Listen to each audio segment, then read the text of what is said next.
हमने शहर को दी एक नई पहचान, हम हैं सिंघानिया बिल्डकॉन। देश के 5 राज्यों के चुनावी नतीजों के बाद 2024 के आम चुनावों की तस्वीर की झलक भी दिखाई देने लगी है। दिलचस्प बात यह है कि इन चुनावों में 2 सिटिंग सीएम और 3 पूर्व मुख्यमंत्रियों समेत कई दिग्गजों को हार का मुंह देखना पड़ा है।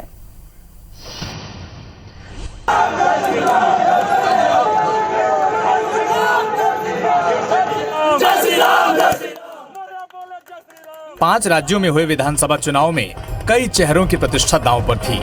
पहले बात करें यूपी की, तो यहाँ हॉट सीट गोरखपुर, करहल, फजील नगर, सिराथू, जहूराबाद, इटावा और सरधना की सीटें प्रमुख थी। गोरखपुर सदर सीट से सीएम योगी आदित्यनाथ जीत गए हैं। बीजेपी के खिलाफ ताल ठोंकने वाले समाजवादी पार्टी के अध्यक्ष अखिलेश यादव भी करहल सीट से विजयी हुए हैं। सिराथू की सीट से डिप्टी सीएम केशव प्रसाद मौर्य कड़े मुकाबले के बाद भी अपनी सीट बचाने में कामयाब रहे हैं। तो वहीं बीजेपी छोड़कर सपा में गए स्वामी प्रसाद मौर्य फाजिल नगर सीट से हार गए हैं। अपने बड़बोलेपन के लिए मशहूर ओपी राजभर लंबे समय तक पिछड़ने के बाद आखिरकार जहूराबाद सीट से जीत गए। सरधना सीट से बीजेपी के संगीत सोम भी चुनाव जीतने में कामयाब नहीं हो सके और उन्हें हार का मुंह देखना पड़ा।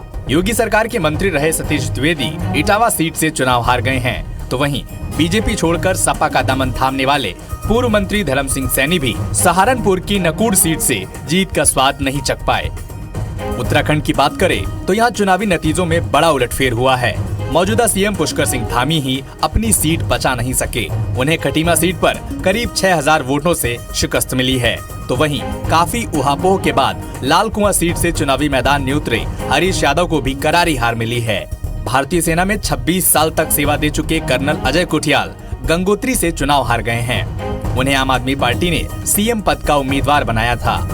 पंजाब में आम आदमी पार्टी की सुनामी में कई दिग्गज अपनी सीट नहीं बचा सके। धुरी पटियाला सीट से जहां आपके सीएम उम्मीदवार भगवंत मान ने बड़ी जीत हासिल कर इतिहास रच डाला, वहीं 2 सीटों पर श्री चमगौर साहिब और भगदौड़ से चुनाव लड़ रहे मौजूदा सीएम चरणजीत सिंह चन्नी को भी दोनों सीटों पर जनता ने नकार दिया और उन्हें हार का चेहरा देखना पड़ा। अपने विवादित बयानों के लिए चर्चित पंजाब कांग्रेस अध्यक्ष नवजोत सिंह सिद्धू को अमृतसर पूर्व सीट से करारी हार मिली है। तो वहीं नई पार्टी बनाकर कांग्रेस को चुनौती देने वाले पूर्व सीएम कैप्टन अमरिंदर सिंह की पटियाला शहर से हार ने सबको चौंका दिया है। पंजाब के 5 बार के सीएम रह चुके प्रकाश सिंह बादल को भी 94 साल की उम्र में लांबी सीट पर हार का स्वाद चखना पड़ा। उनके बेटे और शिरोमणि अकाली दल के अध्यक्ष सुखबीर सिंह बादल को भी जलालाबाद सीट से हार का बड़ा झटका लगा है। गोवा की हाई प्रोफाइल सीटों की बात करें तो सीएम प्रमोद सावंत एक बार फिर जनता के भरोसे पर खरे उतरे हैं। उन्होंने संक्वेलिम सीट से जीत हासिल की है। दूसरी तरफ बतौर निर्दलीय प्रत्याशी चुनाव लड़ रहे पूर्व सीएम मनोहर पर्रिकर के बेटे उत्पल पर्रिकर को पणजी सीट के चुनावी अखाड़े में पराजय का मुंह देखना पड़ा। मणिपुर की बात करें तो हेंगांग सीट से सीएम बीरेन सिंह लगातार 5वीं बार जीतने में कामयाब रहे हैं। एन बीरेन सिंह का पूरा नाम नोंगथोम्बन वीरेन सिंह है और वो राष्ट्रीय स्तर के फुटबॉल खिलाड़ी भी रह चुके हैं। अब देखना यह है कि दिग्गजों की जीत हार का देश की सियासत पर क्या असर पड़ता है। Bureau report IBC 24।